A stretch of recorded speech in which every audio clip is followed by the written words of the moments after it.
Hello guys, সবাই কেমন আছো? আশা করছি সবাই ভালো আছো। আমি মামুনি। তো আবার একটা নতুন ভিডিও নিয়ে চলে আসলাম বছরের শেষে। সবাইকে অনেক ছিল। তো আজকে রোদ উঠেছে ফাইনালি। তো দেখো জামা কাপড় মেলে দিয়েছি। আর ওই যে বাবু খেলছে, শিবা। ওই দেখ কি খাচ্ছ তুমি?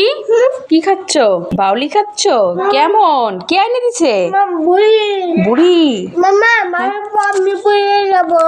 পড়বা না, একটু হাই বলে দাও তো। এখন যাবো নিচে, জামা কাপড় ভেজাবো, সব নিয়ে এখন ভিজাতে হবে। এই দুদিন যা কুয়াশা, যা ঠান্ডা পড়েছিল মানে বলার কিছু নেই এরকম। আর প্রচণ্ড পরিমাণে ঠান্ডা পড়েছিল গাইস, বলে লাভ নেই। মানে স্নান করতেও যেন ভয় লাগতো এরকম, একটুকু রোদ ছিল না। তো ফাইনালি এবার রান্না বসাবো। রান্না করতে শুধু মাছের ঝোল করবো। দেখি মা কি রান্না করেছে। আলু বটবটি ভাজা, ডাল আছে, কালকে রাত্রে করেছি। এখানে আছে সবকিছু দিয়ে চচ্চড়ি।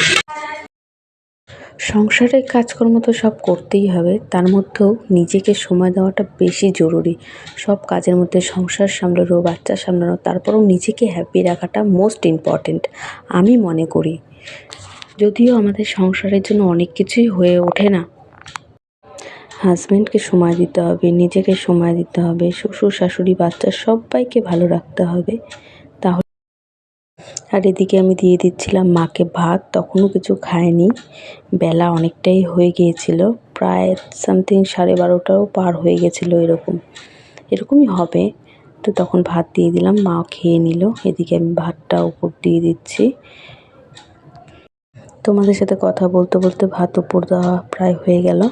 এবার আমি খেয়ে নিচ্ছিলাম একটু জল, অনেকক্ষণ হয়ে গেছে।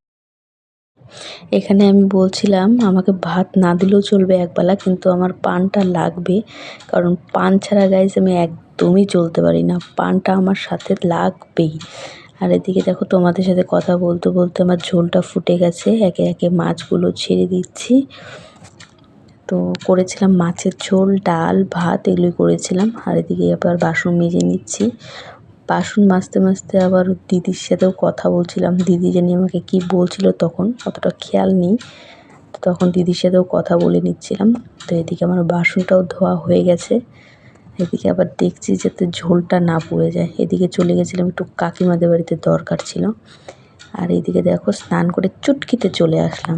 আজকের ভিডিওটা এই পর্যন্তই।